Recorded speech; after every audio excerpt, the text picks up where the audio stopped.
चंपक, चल जरा नाश्ता करून येऊ. मी तुझ्याबरोबर कंपनी द्यायला येतो. फक्त मी आत्ताच मॅगी खाल्ली ऑफिसमध्ये. चंपक, मॅगी हा बहुतेक तुझा सगळ्यात आवडता पदार्थ दिसतोय. सारखं सारखं मॅगी खाऊन कंटाळा येत नाही का रे तुला? नाही रे, मॅगी हा माझ्या आयुष्याचा अविभाज्य भाग झाला आहे आता. बरं, मॅगीचा विषय निघालाय तर तुला एक प्रश्न विचारतो. मला सांग, कोणती कंपनी मॅगी बनवते? काय मंगेश भाऊ, एवढा सोपा प्रश्न विचारलास तू. आम्ही मनी9 बघतो, त्यामुळे या प्रश्नाचं उत्तर मला माहीत आहे. मॅगी नेस्ले कंपनीचं उत्पादन आहे. चंपक, आता थोडा अवघड प्रश्न विचारतो तुला. मॅगी बनवण्यासाठी नेस्ले कंपनीला आटा आणि मैदा लागतो. त्याचा पुरवठा कोणती कंपनी करते सांग बरं? नाही माहीत रे, याचा विचार मी कधीच केला नाही. चंपक, याच कंपनीचं आपण आज ॲनालिसिस करणार आहोत. कंपनीचं नाव आहे मेगास्टार फूड्स. मेगास्टार फूड्स ही 370 कोटींचं मार्केट कॅप असणारी मायक्रो कॅप म्हणजेच लहान कंपनी आहे. जरी ही कंपनी लहान असली तरी आपण या कंपनीला मूर्ती लहान पण कीर्ती महान असं म्हणू शकतो. मी असं म्हणतोय यामागे एकच कारण आहे, ते म्हणजे कंपनीकडे असणारे नामांकित ग्राहक. मेगास्टार फूड्सची 2013मध्ये स्थापना करण्यात आली. ही कंपनी सध्या अनेक MNC कंपन्यांना आटा, मैदा, रवा यासारख्या उत्पादनांचा पुरवठा करते.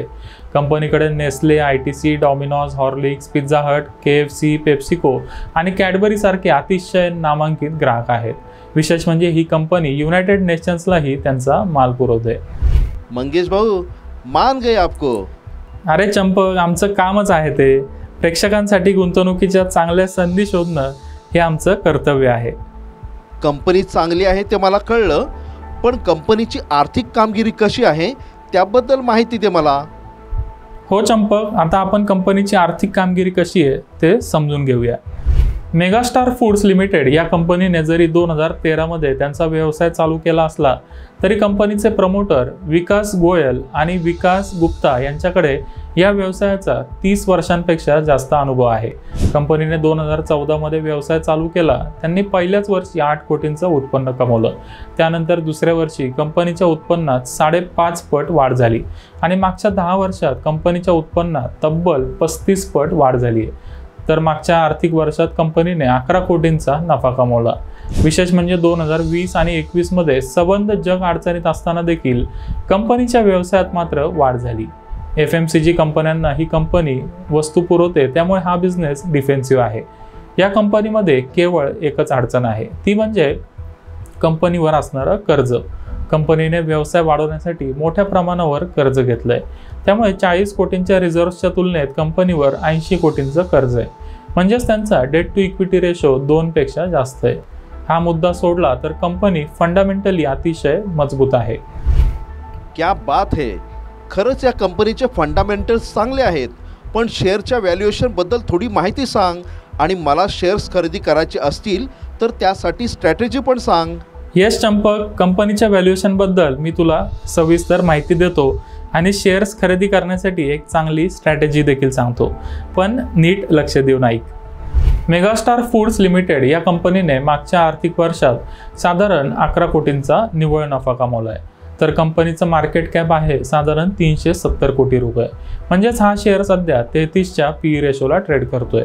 1 वर्षापूर्वी शेअर 250 रुपयाला ट्रेड करत होता. मात्र कंपनीची आर्थिक कामगिरी चांगली असल्यामुळे शेअरमध्ये केवळ 1 वर्षात 50% तेजी आली आहे. 8 डिसेंबरला हा शेअर 373 रुपयाला ट्रेड करत होता. मागच्या काही वर्षात कंपनीच्या व्यवसायात झालेली वाढ, डिफेन्सिव्ह बिझनेस मॉडेल आणि व्यवसाय वाढीसाठी असणारे ट्रिगर्स बघता हा शेअर रिझनेबल व्हॅल्युएशनला ट्रेड करतोय.